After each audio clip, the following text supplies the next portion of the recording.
अस्सलाम वालेकुम जी।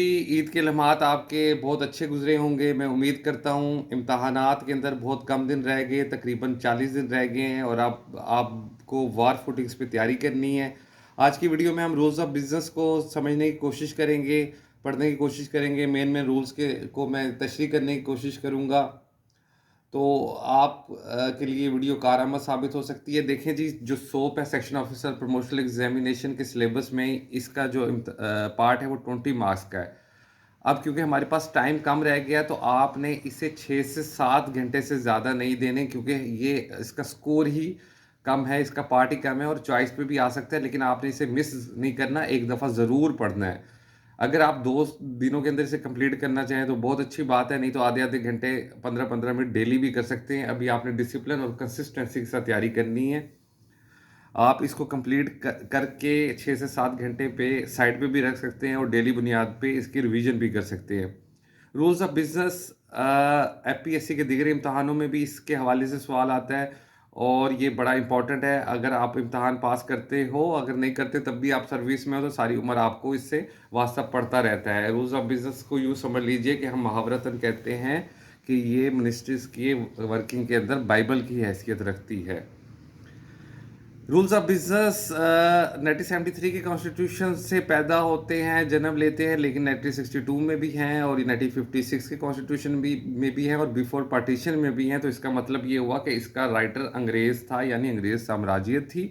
इसकी जो लैंग्वेज है वो बड़ी पैथेटिक है, फरसूदा है और किसी ने पॉलिसी मेकर ने कोशिश नहीं की कि इसकी लैंग्वेज को आसान बनाया जाए। अदरवाइज भी रूल्स और एक्ट की जो लैंग्वेज होती है वो ड्राई और टफ और थोड़ी सी कॉम्प्लिकेटेड होती है, जिससे पढ़ने वाला थोड़ी देर के लिए उलझन का शिकार हो जाता है। लेकिन जब आपने इम्तहान की तैयारी करनी हो तो आपने उलझन का शिकार नहीं होना, बल्कि चीज़ों को समझने की सादा तरीन सिंप्लीफाइड अंदाज में समझने की कोशिश करनी है।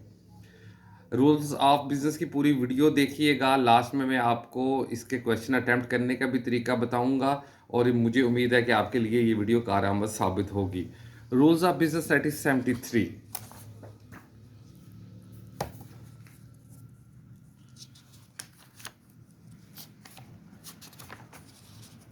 पहले इसकी कंटेंट देखते हैं जी। इसके पार्ट ए से लेके आपके पास पार्ट आई तक पार्ट हैं। हमेशा अगर आपको रूल याद नहीं रखता तो कोशिश कीजिएगा कि आपको ये याद रहे कि पार्ट ए के अंदर क्या है और पार्ट आई के अंदर क्या है, पार्ट बी के अंदर क्या है। किसी तरीके से कोई निमोनिक बना लीजिएगा, जैसे पार्ट बी के अंदर हमें कंसल्टेशन अमंग डिविजन्स की बात हो रही है, जबकि पार्ट सी के अंदर reference to the prime minister and president की बात हो रही है। तो अगर आपको पार्ट याद रह जाए बहुत अच्छी बात है, लेकिन अगर पार्ट याद नहीं रह रहे लेकिन रूल समझ आ गया तब भी आपका काम चलेगा। फिर उसके बाद हम देखते हैं कि इसके अंदर हमारे पास 7 स्केजुअल हैं। स्केजुअल 1 के अंदर list of ministry and division है। स्केजुअल 2 के अंदर distribution of business among the division. फिर जी स्केजुअल 3 के अंदर list of attach department declared as such by the federal government. अब अटैच डिपार्टमेंट की डेफिनेशन भी यही है। स्केजुअल 4 के अंदर list of officer authorise to make and execute orders and other instrument in the name of president.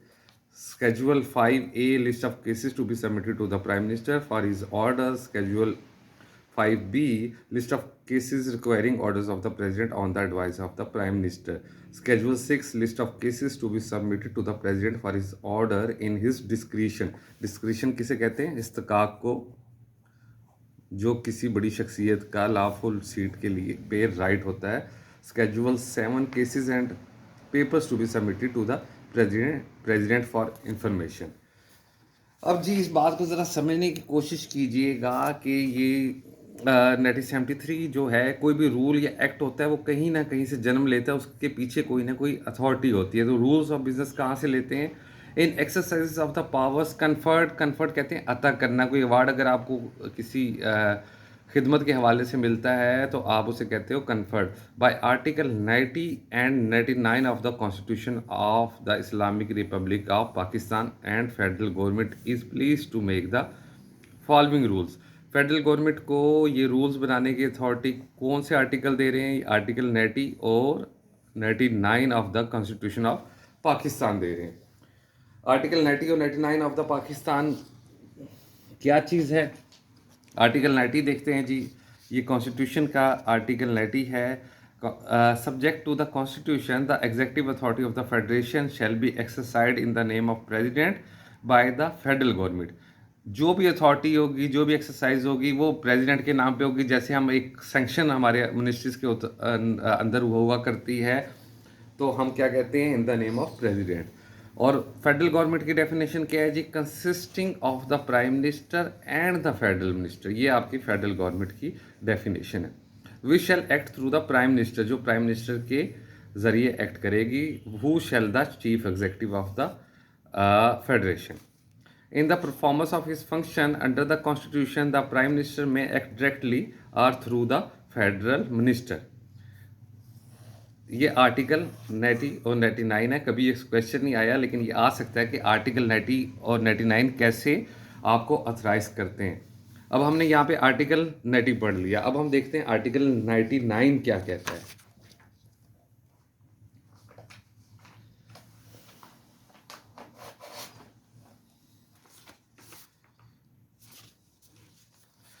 Article 99 जनाब कहता है कि all action of the federal government shall be express taken in the name of president, जो article 90 के अंदर बात हुई। दूसरा क्या कहता है, the federal government shell by rules specify the manner in which orders and other instrument made and executed in his name of president shall be authenticated and the validity of any order or instrument so authenticated shall not be questioned in any court on the ground that it was not made or executed by the president. The federal government shall also make rules for the allocation and transaction of the business. बड़े ध्यान से सुनिएगा, जो federal government है वो shall also make rules for the allocation and transaction of the business. तो rules of business क्या है, allocation and transaction of the business। आसान से rules हैं, 58 rules हैं। थोड़ी सी दिलचस्पी बेशक आर्टिफिशियली भी अगर आप पैदा कर लें तो आप इसकी आसानी से तैयारी कर सकते हैं। अब हमने आर्टिकल 90 और 99 पढ़ लिया। पार्ट ए के अंदर जनरल टाइटल एंड कमेंसमेंट क्या है, these rules may be called the rules of business. They shall come into force on the 14th day of the August 1973। Definition क्या है, these rules unless there is anything repugnant in the subject or context. Assembly means National Assembly. Attached part means a department which has direct relation with the division and has been declared as such by the federal government। ये जी इसकी असल definition बनती है। Soap 2016 से पहले, syllabus change होने से पहले ये एमसीक्यूज की सूरत में भी पूछा गया है। एमसीक्यूज वैसे सोप के इम्तहान में अभी तक आए नहीं, लेकिन आ सकते हैं, तो हर चीज़ को ध्यान से पढ़ने की कोशिश कीजिएगा। फिर उसके बाद वो क्या कहते हैं, business means all work done by the federal government. Business एक तो हम कारोबार धंधे के सेंस में लेते हैं, लेकिन जब बिजनेस ऑफिशियल बिजनेस की बात होगी तो all work done by the federal government. Cabinet क्या है, means and consist of the prime minister and the federal ministers. Cabinet का मतलब prime minister and the federal minister. Case means a particular matter under consideration and include all paper relating to it and required to enable them to be disposed of his correspondence and notes and also any previous paper on the subject or subject covered by it connected with it. Divisions means a self-contained administrative unit responsible for the conduct of a business of the federal government in a distinct and specified sphere and declared as such by the federal government. Division क्या चीज़ है जी, division के मतलब अगर कोई confusion है तो मैं अभी आपकी क्लियर कर देता हूँ। देखें, मिनिस्ट्री ऑफ एनर्जी एक मिनिस्ट्री है, उस मिनिस्ट्री के अंडर दो डिवीजन्स हैं, और दो डिवीजन कौन कौन सी है, एक पेट्रोलियम डिवीजन और एक पावर डिवीजन। दोनों अलग अलग एडमिनिस्ट्रेटिव डिवीजन्स हैं, लेकिन मिनिस्ट्री ऑफ क्लाइमेट चेंज के अंदर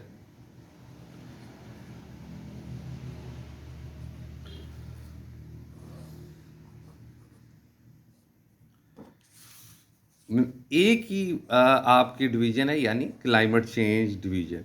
एक मिनिस्ट्री होने के लिए एक डिवीजन हमें चाहिए होती है, अदरवाइज एक मिनिस्ट्री के अंदर कई डिवीजन्स आ सकती हैं। इसको देख लीजिएगा, ये इंपॉर्टेंट डेफिनेशन है। फेडरल सेक्रेटेरिएट का मतलब मीन्स द डिवीजन और the ministry when refer to collectively. Gazette क्या है? Means the official gazette of Pakistan. Government means the federal government. Leader of the house means the minister appointed by the minister to regulate official business in the assembly और the senate और मजलिस शोरा। मजलिस शोरा कहते हैं parliament को, in joint sitting as the case में B. उसके बाद इस तरह छोटी छोटी डेफिनेशंस आपने पढ़ते जानी है। इसको अटैम्प्ट आपने अपनी लैंग्वेज के अंदर करना है, लेकिन कोशिश ये कीजिएगा कि फ्रेजेस वही इस्तेमाल हों जो इसके अंदर हुए हैं। और फ्रेजेस का तो आपको पता है कि फ्रेजेस का मतलब क्या है? Group of words. ये फ्रेज है। मसलन अगर आपसे डिवीजन की डेफिनेशन पूछी जाती है तो आपको कम से कम इतना इतना ये फ्रेजेस आपके पास हों और बाकी आप अपनी लैंग्वेज के अंदर लिख लें तो बहुत अच्छा चलेगा। उसके बाद हम इसमें आते हैं, सेक्रेटरी का मतलब क्या जी? Means the secretary general, principal secretary, secretary of or acting secretary to the government of Pakistan in charge of a division or a ministry and where there is no secretary the additional secretary or joint secretary in charge of the division or the ministry. Section means the basic working unit in a division as determined by the government. Subordinate office means the federal government office other than a ministry division or an attachment department.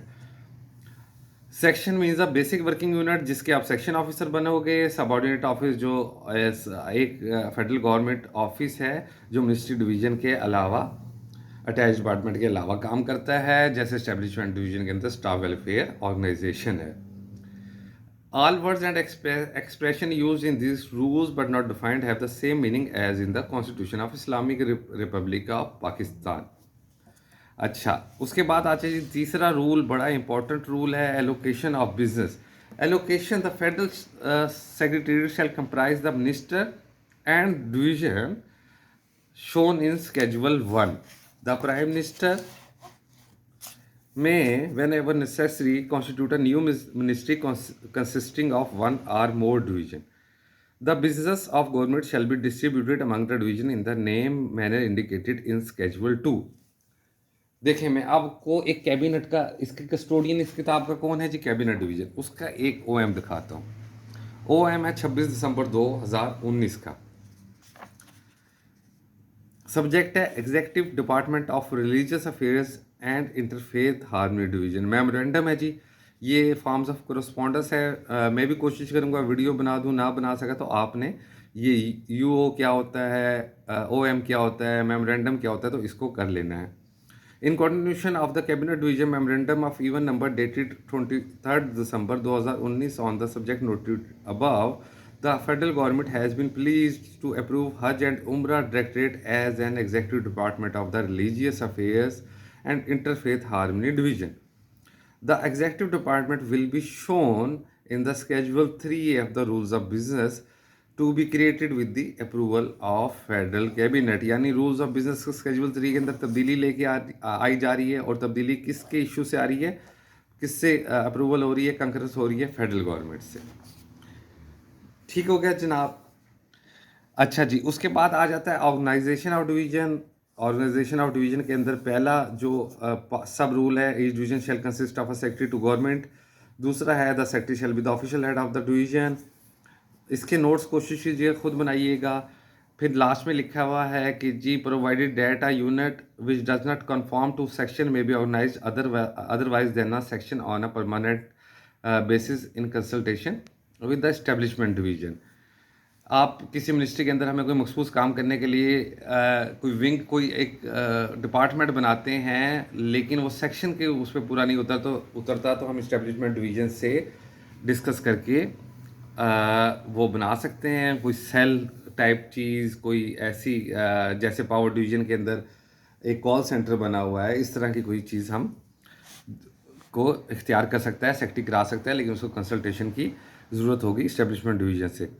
Transaction का otherwise मतलब, पांचवा rule है जी, transaction का otherwise मतलब होता है financial transaction, जो आपने सुना होगा, लेकिन ट्रांजैक्शन का मतलब लेन देन में है, किस सेंस में भी आता है। तो रूल के अंदर ट्रांजैक्शन ऑफ बिजनेस का रूल हमें क्या बताएगा कि कैसे बिजनेस ट्रांजैक्ट होता है। बिजनेस यानी ऑफिशियल काम। No important policy decision shall be taken except with the approval of the prime minister की अप्रूवल के बगैर जैसे क्लाइमेट चेंज पॉलिसी अगर कोई बनाता है या पावर पॉलिसी बनाता है या health policy ministry of health बनाती है, तो वो हम नहीं डिसीजन ले सकते, मिनिस्ट्री नहीं ले सकती, सेक्रेटरी नहीं ले सकता। किसकी ड्यूटी है? It shall be the duty of a minister to assist the prime minister in the formulation of policy. The minister shall keep the prime minister informed of any important case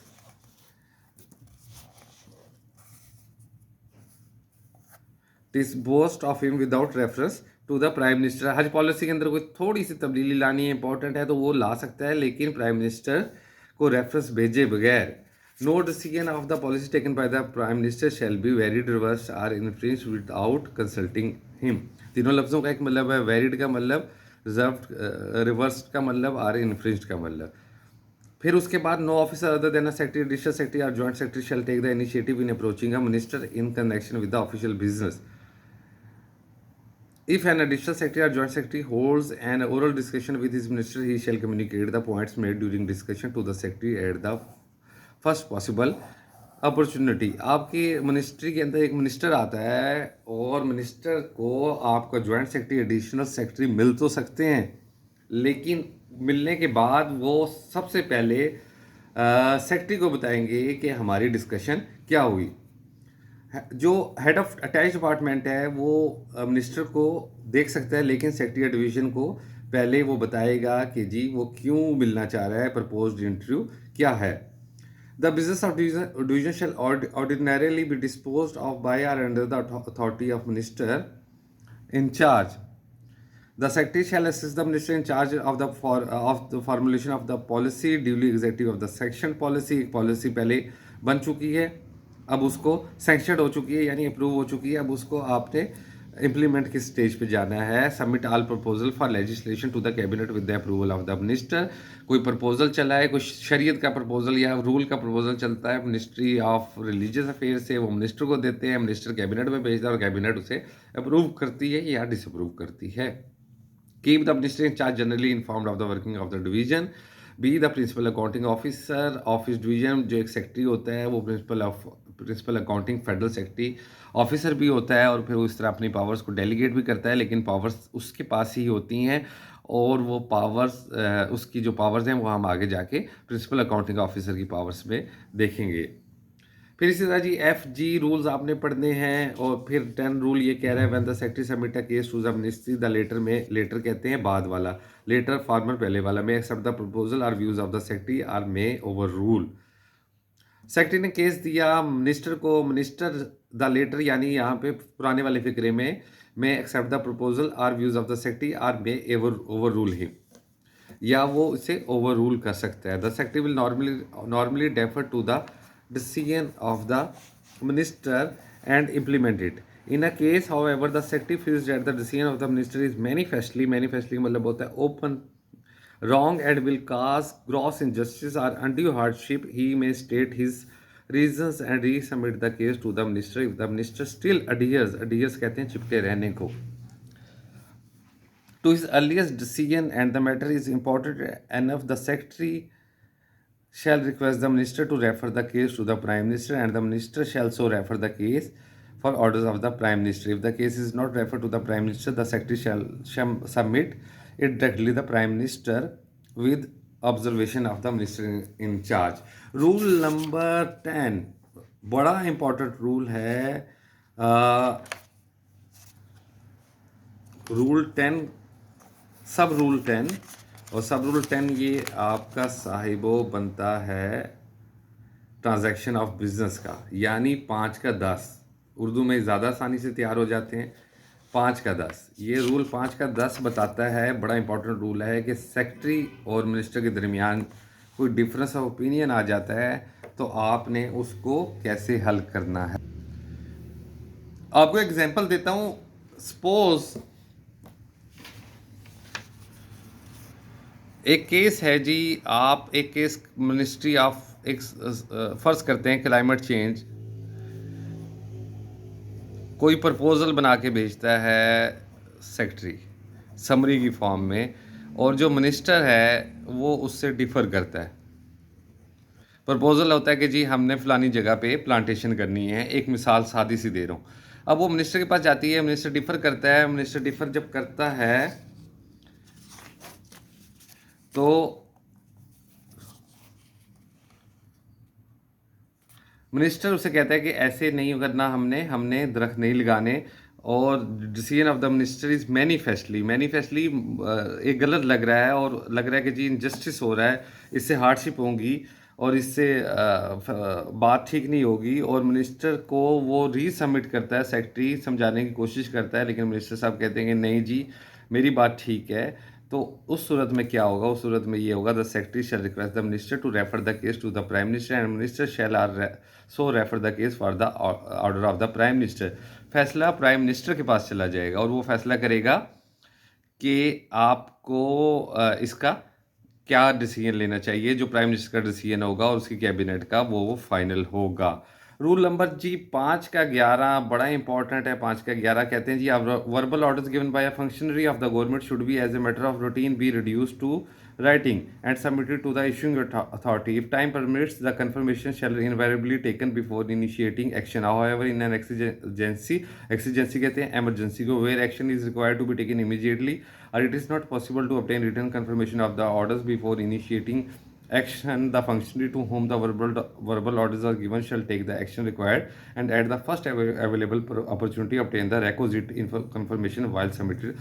सीधी सी बात, simple सी बात ये है कि जी आप एक ministry के अंदर SO के तौर पे काम कर रहे हैं, वहाँ पे कोई इंटरनेशनल केस है, आपको इमरजेंसी पड़ जाती है, आपने उसकी पेमेंट करनी है, आपके पास कैबिनेट की प्राइम मिनिस्टर की अप्रूवल नहीं है, लेकिन सेक्रेटरी और कुल फैसला करता है कि ये केस बड़ा इंपॉर्टेंट है और वो सेंक्शन कर देता है, कोई फाइनेंशियल सेक्शन कर देता है और तो या किसी किस्म की इशूइंग कर देता है। तो उसको सबसे पहले अपने जब भी उसको वक्त मिलेगा वो उस ऑर्डर्स को इन राइटिंग में लेके आएगा और उसकी अप्रूवल लेगा, उसकी कंफर्मेशन लेगा। इसी तरह एक एसओ भी ये डिसीजन ले सकता है, लेकिन उसको उसकी एक्स पोस्ट फैक्टो या कंफर्मेशन की अप्रूवल लेनी पड़ेगी।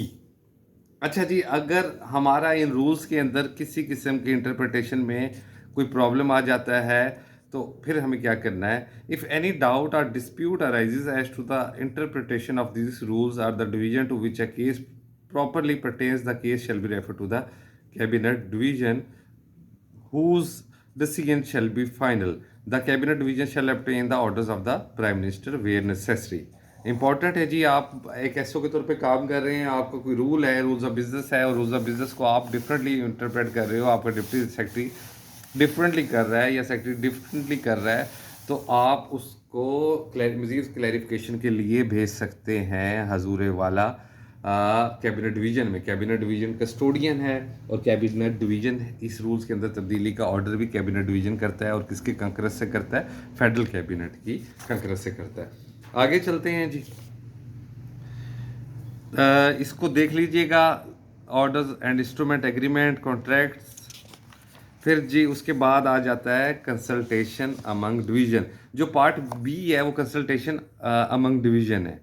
इंटर डिवीज़न प्रोसीजर क्या होगा कि उसकी आपस में डिविजन्स या मिनिस्ट्री कैसे कंसल्टेशन करेगी। When the subject of other case concerns more than one division, the division in charge shall be responsible for consulting the other division concern and no order shall issue nor shall the case be submitted to the cabinet or the prime minister until it has been considered by all the division concerned and their views obtained. Such consultation shall take place as early as may be practicable.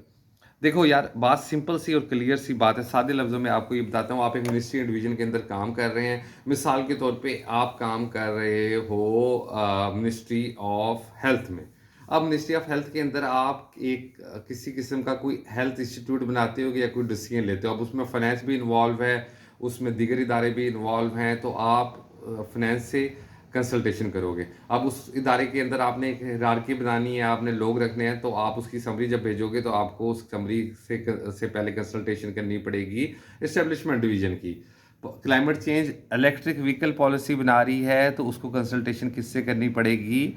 आप power division से, जो कि power energy के matter देखती है। Power division किसी किस्म की लेजिस्लेशन करना चाह रही है बिजली चोरी के ख़िलाफ़, तो वो किससे कंसल्टेशन करेगी? वो मिनिस्ट्री ऑफ लॉ से करेगी।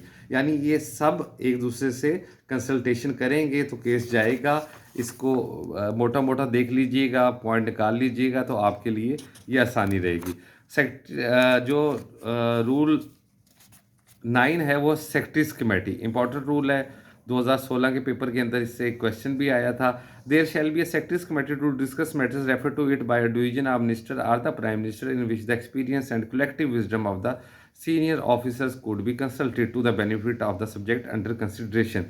In a matter discussed in the secretary committees, if the secretary of a division has agreed to a proposal, it shall not be necessary to consult his division again on that proposal. मसलन power division वाले कोई policy बना रहे हैं और उन्हें उस climate change से कोई कंसल्टेशन चाहिए, सेक्रेटरीज कमेटी हेल्ड हो रही है और वहीं पे एक सेक्रेटरी अपने प्रपोजल को मान लेता है, तो फिर दोबारा इजाज़त खत भेजने की या इजाज़त लेने की ज़रूरत नहीं होगी। The secretary committee shall meet at least once a month unless there is no item for discussion. Cabinet division के अंदर सेक्रेटरीज कमेटीज़ की मीटिंग होती है, एक महीने में एक दफ़ा होनी चाहिए, अगर अनलेस इफ़ नॉट कोई आइटम ना हो, और ये बहुत दफ़ा डिले भी हो चुकी है। Other instruction regarding the submission of cases to the secretary committee shall be issued by the cabinet division. जो cabinet division rules of business की कस्टोडियन है, तो उसी ने ये फैसला करना है।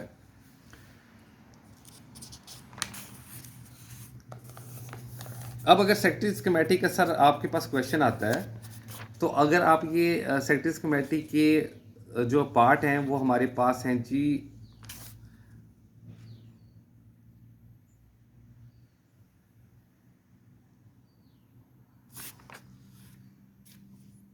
5। अगर इस 5 पॉइंट्स में से आपको 3 भी याद रहते हैं तब भी चलेगा, तो आपने ये नहीं परफेक्शन के चक्कर में नहीं पड़ना। अब हमारे पास वैसे भी टाइम कम है, अब आपने सिर्फ पॉइंट्स की सूरत में तैयार करना है और आगे चलना है। रूल 5 ये है जी, कंसल्टेशन कैबिनेट डिवीजन से कैसे करेंगे। एक रूल आपको पढ़ के बता देता हूँ। No division shall without previous consultation with the cabinet division issue or authorize the issue of any orders which involve interpretation of the rules, a change in the allocation of business with the various division of the ministry, strength, terms and conditions of the service of the personal staff of the minister, minister of state, special assistant to the prime minister and other dignitaries who enjoy the rank and status of a minister or minister of the state. The selection of an officer of the level of assistant director and deputy director in the intelligence bureau. Proposal regarding any direction by the president to the governors of our province under class 1 of the article 145 shall be submitted to the president by the division concerned, but a copy of the presidential directive will be supplied to the cabinet division. कुछ लोग इसकी तैयारी power point की presentation से भी करते हैं। मैं आपसे कहूँगा कि इसकी बुक लेके ऐसे डाउनलोड करके कीजिएगा, ताकि आपको इसमें कुछ चीज़ें ऐसी हों जो डायरेक्टली भी आपकी निगाह पड़ जाए और आपको कि लाशोर में बैठ जाए और आपको कहीं काम आ जाए। 11वां रूल है जी, consultation with the establishment division. जैसा कि मैंने बताया था, एस्टेब्लिशमेंट डिवीजन के रिलेटेड मैटर्स इस रूल के अंडर आएंगे। फिर consultation with the finance division है, जहाँ भी पैसा इन्वॉल्व होगा डायरेक्टली और इनडायरेक्टली, वहाँ पे आप फाइनेंस डिवीजन से कंसल्ट करेंगे। फ्लोटेशन ऑफ लोन्स हो सकता है, reappropriation of with budget grants हो सकता है। फिर रूल 13 है जी, consultation with the foreign affair division. द फॉरेन अफेयर्स division shall subject to orders in pursuance of any general or special delegation made by that division। आपकी मिनिस्ट्री के अंदर बाहर से लोग आ रहे हैं, उनके प्रोटोकॉल, उनके इंतजाम के लिए और सब चीज़ों के लिए आप किससे कंसल्ट करोगे? फॉरेन अफेयर डिवीजन से करोगे। फॉरेन में आप किसी से कोरस्पॉन्डेंस करोगे तो आपको फॉरेन अफेयर डिवीजन के थ्रू करनी चाहिए। Rule 14 consultation with the law, justice and human right division, अब ये अलग अलग हो चुकी हैं, इसके ज़रिए करोगे। फिर कंसल्टेशन विद रेवेन्यू डिवीजन, और फिर उसके बाद पार्ट आ जाता है सी। अब हमने पार्ट बी देख लिया कि पार्ट बी किससे है। पार्ट बी के अंदर सिर्फ कंसल्टेशन है, और पार्ट ए के अंदर क्या है? पार्ट ए के अंदर डेफिनेशंस है। अच्छा जी, reference to the prime minister. Prime minister को रेफरेंस कैसे भेजना है? No order shall be issued without the approval of the prime minister. किस किन मामलों में? In cases involving important policy or departure from important policy. Departure से मतलब एक पॉलिसी बन गई, उससे आपने परे हटना है। Cases involving direction to a governor under article 145 and to provincial government article 149। Cases when where it is proposed that the federal government undertake the implementation of an international agreement relating to a subject in the provincial फिर cases of award, जैसे कि अभी award दिए गए थे, decoration in recognition of gallantry, gallantry अजमत को, बहादुरी को कहते हैं, एंड एकेडमिक डिस्टिंक्शन, एजाज को, एकेडमिक पढ़ाई से हवाले से, cases related to petition addressed to the prime minister which are neither withheld under the instruction of the transmission of such petition to the prime minister nor accept। इसमें यही चीज़ें important हैं। फिर reference to the prime minister है, कौन कौन से reference prime minister को जाएंगे, हमें ये रूल बताता है। फिर उसके बाद कैबिनेट प्रोसीजर है, कैबिनेट प्रोसीजर इंपॉर्टेंट रूल है। पार्ट डी शुरू हो गया। आप part A B C D, B के अंदर जैसे कंसल्टेशन है, ए के अंदर डेफिनेशन है, डी के अंदर कैबिनेट प्रोसीजर है। प्रोसीजर में क्या जी, cases to be brought before cabinet, the following cases shall be brought before cabinet, के सामने कौन कौन से केसेस लेके जाने हैं जी, लेजिस्लेशन के, ऑफिशियल और non official, including money bill, budget bill, जो हमारे हर साल बजट होता है, मनी बिल एक पेश किया जाता है। प्रोमलगेशन, रेवोकेशन ऑफ ऑर्डिनेंस, किसी ऑर्डिनेंस को प्रोमलगेट करने के लिए और रेवोकेशन के लिए। The budgetary position and proposals before the presentation of the annual budget statement and a supplementary budget statement, proposal of the levy, abolition, remission, alteration or regulation of any tax and flotation of rule। इसको देख लीजिएगा, important है जी। फिर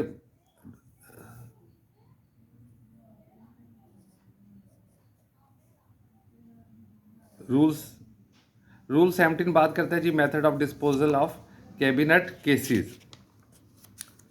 फिर जी rule 20 है जी procedure regarding cabinet meetings. एक दफ़ा ज़रूर निगाह डाल लीजिएगा, इतना इम्पोर्टेंट नहीं है।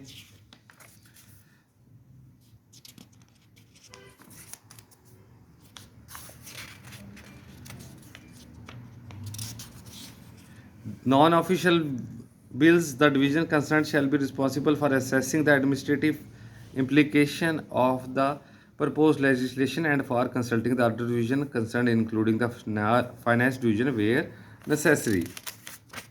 फिर हजूरे वाला आपका ये पार्ट ई है, जो डी हम ख़त्म कर चुके हैं, अभी देख चुके हैं। लेजिस्लेशन है, उसमें ऑफिशियल बिल्स और नॉन ऑफिशियल बिल्स हैं, वो हजूर आपको उसके 2-4 पॉइंट्स बना के उससे याद कर लीजिएगा। पार्ट एफ आ जाता है relation with Majlis Shura. Majlis Shura parliament को कहते हैं और उसके रूल से आपने कैसे कंप्लाइंस करनी है। मजलिस शोरा का जो इजलास है उसकी समनिंग कैसे होती है, उससे बुलाया कैसे जाता है।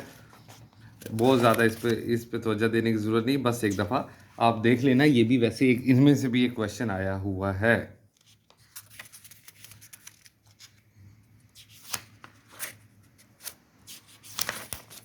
फिर जनाब आपको ज़रूर देख लीजिएगा कि असेंबली क्वेश्चन क्या होते हैं, स्टार्ट क्या हैं, अनस्टार्ट क्या हैं,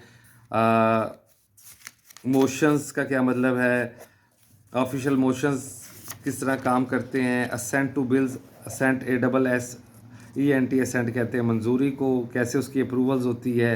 reconsideration of bill by Majlis Shura यानी पार्लियामेंट, कैसे एक लेजिस्लेशन गई है वो अनअप्रूव होगी, उसे हम दोबारा कैसे भेजेंगे। करारदाद जो पास होती है वो कैसे पास होती है और उसका क्या तरीका है, ये थोड़ा सा पढ़ के देखते हैं। When an official resolution is to be moved in the assembly, the senate or the joint sitting, the division concern shall where time permits concern the law and justice and human division and obtain approval of the cabinet before forwarding the resolution with the notice signed by the minister to the secretary of the appropriate secretariat, provided that no such resolution shall be forwarded to the appropriate secretariat until the prime minister has seen it if he was not present at the cabinet meeting or where there was no time to consult the cabinet। मुझे नहीं लगता कि इसमें मज़ीद आपको किसी किस्म की तफसील की ज़रूरत है। एक दफ़ा भाई आपने पूरी किताब को पढ़ लेना है ताकि आपको किसी किस्म का कोई ना कोई चीज़ आपको याद रह जाए। फिर जी part G relation with provinces, मेरा नहीं ख्याल कि इसमें से कभी क्वेश्चन आया है, तो रिस्की तो नहीं, ख़तरा तो नहीं, लेकिन देख लीजिएगा। फिर जी हम पार्ट एच की तरफ आते हैं। पार्ट एच एमरजेंसी प्रोविजन है। एमरजेंसी प्रोविजन, एमरजेंसी कैसे नाफिज होगी on account of war, internal disturbance. फिर जी हम देखते हैं पार्ट आई, आखिरी पार्ट, मिसलिनियस प्रोविजन क्या है, protection and communication of official information. ये जो इंफॉर्मेशन एक्ट पिछले दौर में पैदा है उससे इसका टकराव है, लेकिन अभी तक किसी ने इस पर तब्दीली नहीं की। फिर जी चैनल्स ऑफ कम्युनिकेशन क्या होने चाहिए, Except as provided in sub rule 2, all correspondence with the government of a foreign country or Pakistan diplomatic mission abroad or foreign mission in Pakistan or international organization shall normally be conducted through the Foreign Affairs Division, provided that by names of general, जैसा कि अभी हमने पहले भी पढ़ा था। फिर जी वो तीसरा पार्ट देखते हैं, correspondence with provincial government shall be conducted direct by the division in respect of the subject allocated to them, subject to the provision of Rule 8, and shall be ordinarily be addressed to the secretary of the department concerned with the provincial government। जैसा कि OM के अंदर हम लिखते हैं the understanding directive, नीचे हमने secretary को मार्क किया होता है।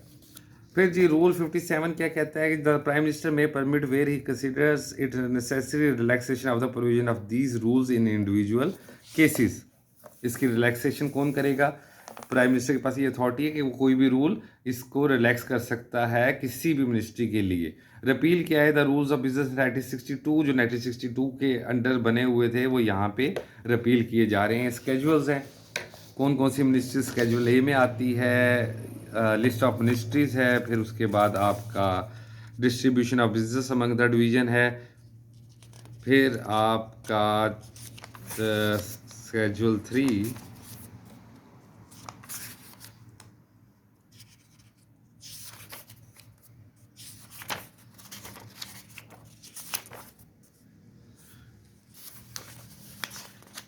ये तो आप अपनी मिनिस्ट्री से देखना शुरू करेंगे तो आपको बाकियों के आसानी के साथ समझ आ जाएंगे। सबसे पहले आप जिस मिनिस्ट्री के अंदर काम कर रहे हैं उसका स्केड्यूल निकाल के देखें और फिर उसके बाद आप बाकी मिनिस्ट्रियों का देखें।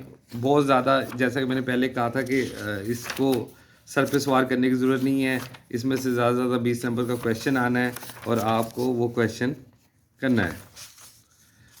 तो 20 नंबर के लिए इतना ही पढ़िएगा जितना 20 नंबर की ज़रूरत है, उससे ज़्यादा आपको पढ़ने की ज़रूरत नहीं।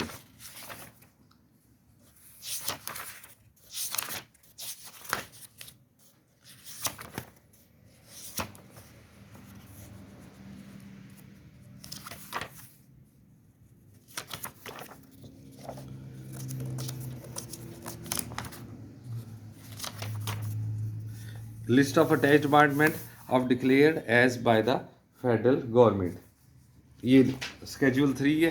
अब इसके अंदर जब कोई तब्दीली आएगी वो ऐसे आएगी, the executive department will be shown in the schedule 3A of the rules of business.